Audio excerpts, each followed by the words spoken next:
G'day guys, welcome back to the channel and welcome to episode 6 of this FIFA 22 Arsenal career mode. Make sure to check out the previous episodes to see how we got here. Make sure to drop a like, comment and subscribe if you enjoy your time here. But yeah, getting into this episode, going to be getting through about 4 games today, I'll say. Got a game here up against Newcastle first. You see here we're currently 8th on the table, which isn't great, but it's only 9 points the difference between 8th and 1st, so can definitely move up if we play well. You see the top scorer Sterling is running away with it, which is quite unfortunate because I was going to look to bring in Sterling, but because I want to make it semi-realistic, I don't think you'd let your golden boot player go.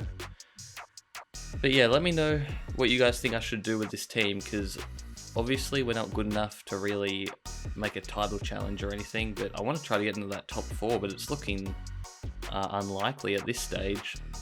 And I'm going to change things up just to make it a bit more realistic. As we all know, Aubameyang looks like he's going to be leaving the club, so I am going to start Lacazette in that striker position. And Aubameyang will slowly be phased out of the club, and I'll probably look to sell him in January. At the moment, I might leave him on that left wing just to play a few more games with him, see if we can turn it around, and see if he can prove me wrong, and maybe I'll keep him, you never know. But that's the team I'm rocking with for this game. Coming up against Newcastle should be a pretty standard win, you would say, especially considering we're at home. Expecting to get all 3 points here, and Thomas Partey from the midfield takes a shot outside the box and thunders that one in. So a good start to the game here early on in the first half, getting that early goal, and we've really never looked back. But speaking of Arsenal, the ex-Arsenal player there, Joe Willock, playing for Newcastle, luckily gives us the ball there, and Lacazette manages to run past everyone and thump it home on his left foot. Not sure what the keeper was doing there. I think he could have done better, but he looks like a really small goalkeeper there. I'm not sure if that's their usual goalkeeper, but he's not doing great. And Lacazette gets another one past him. I think it's Darlow, so I'm not sure if what he's rated or anything, but he can't be very high letting these types of shots go in. But we're 3-0 up here. We've made some subs. We've brought on Martinelli, who I absolutely love, who finds Smith Rowe, and a great finish there, as we get another one in to make it 4-0, and that's how I believe it's going to end up. But yeah, Martinelli is going to... he's basically my favourite Arsenal player, to be honest. A lot of people will say Saka, which is fine. I love Saka too, but honestly, when they were both coming onto the scene, I actually preferred Martinelli. I thought he was going to be the one to basically be where Saka is now, but in real life, Martinelli's finally now gotten that chance, and he's been taking advantage of it and proving everyone that he deserves to be in the first team, that's for sure. And now when we play him and Saka on each side of the field, we're a nightmare to defend against. And then we have Lacazette down the middle, although I'll probably look to bring in someone there because Lacazette might be moving on too soon. But yeah, I'm going to change up the lineup here again for this game.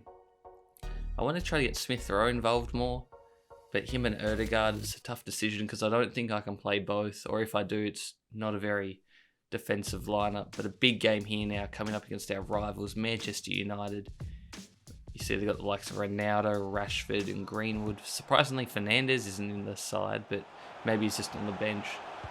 And Nemanja Matic actually had the first real chance of the game, but Ramsdale makes a big save there from the ensuing corner. Now Rashford's going to whip it in, and we're going to defend it. But it's probably going to come back in now through Rashford. What's he going to do? Not sure what type of skill that was, but he finds Ronaldo, and we've got to stop Ronaldo from getting easy chances like that. I'm not sure what the defence was doing there. But of course it's going to be Ronaldo, and I'm going to skip that celebration. I don't need to be seeing any of that. But right before halftime, Lacazette has a great chance. It's going to be Henderson, not even De Gea in goal. Henderson makes a crazy good save. And we lose it down here with Saka, who gives it up in a dangerous area. Ronaldo finds Fernandes, who's been subbed on now. But Ramsdale coming to the rescue again. But 90th minute now, Saka pinches it. We have one last chance. Can we get anything out of it? Tierney. We're going to take our time. This is going to be our final chance. We get to Sambi Lokonga. What's he going to do? He's going to see the run of Smith Rowe. Smith Rowe's going to take the early shot, and he bends it around Henderson. And on the death, we've managed to steal a point here at Old Trafford. And Smith Rowe is the hero. what a finish by the youngster. And what a game this was. A 1-1 draw with Manchester United. Probably the best draw I've ever had, to be honest. And what a shot that was. You see there, Manchester United had more shots, but the expected goals are exactly the same. So a very even keel game there, as it ends up 1-1. As you see some other results from around the ground there. Chelsea 2-0, West Ham beating Brighton. But it's not going to really help us too much on the table there. You see we're currently 7th now, so we've moved up 1 spot. But now we're back at 8th again, but we do have a game in hand. But yeah, not really making any progress at the moment, just kind of treading water for now. But there's still a long time to go in the season, as Aubameyang is going to have a chat to us, just saying that the team's a little bit worried at the moment about the projection and the way we're travelling. So hopefully we can come out with a good win here against Everton. Going to be rocking a slightly different team there with Sambi in the middle.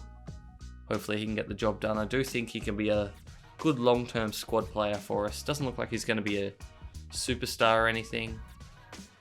And this guy, Dominic Calvert-Lewin, seems to be in great form. And he's been rumoured to come to the Emirates as well. Him and Richarlison actually have both been rumoured to be linked with Arsenal. But lots of people are linked with Arsenal, and I'm not sure what I was doing there. That defending was appalling. He whips it in, and it goes straight to Calvert-Lewin. I thought Gabriel was going to stick a leg out, but he didn't. We go 1-0 down very early on. And just from that, you could tell it wasn't going to be our day. As Calvert-Lewin again gets his second. He is in fantastic form with 2 early ones. And now he's the provider to Iwobi. Back to Kenny, and it gets to Calvert-Lewin, so he's got a hat-trick in just over 20 minutes. So maybe we should go after this guy. But honestly, this game was over. Like, look at the score already. 3-0 in half an hour, and they're looking for more. Calvert-Lewin to Gordon, crosses it to Sigurdsson, and this is just embarrassing. 4-0 before it even gets half-time. And I managed to stop the bleeding there, but it was just atrocious. Ended 4-0. But it was a lot worse than that. The scoreline could have been even uglier. But that was not the type of response we wanted, especially after Aubameyang coming to me and telling me that the team's a bit worried about what we're doing. And you can't really blame him after that performance. Maybe they were onto something. But you see here, I did change up the formation a bit now. I'm going to push the wingers up a bit more and maybe have my CDMs just not advancing as far forward so we don't get scored on the counter and that sort of thing. But I do want to get Martinelli and Saka up the field a bit more. This game against Southampton, it's only going to be a couple of highlights because as you might have seen there before I hit the play match, is that it's going to be in snow, so the lines are going to be orange, but for some reason the ball's white, so you can't tell where the ball is at all. Like, look at this.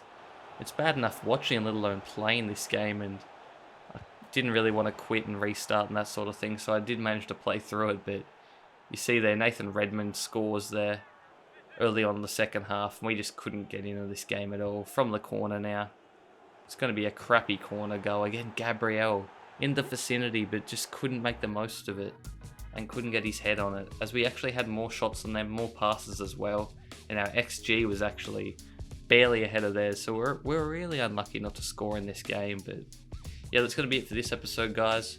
Make sure to drop a like, comment, and subscribe, as I said before, if you guys enjoyed. Really helps me out. As the start of the next episode, I'm going to be playing against West Ham, and I've put some guys up for transfer and for loan. I think you see here Aubameyang is a bit shocked he's been put on the transfer list, but hey, I want to try to make it semi-realistic, and I think he'll be making a move in January. But yeah, thanks for watching, guys. Peace.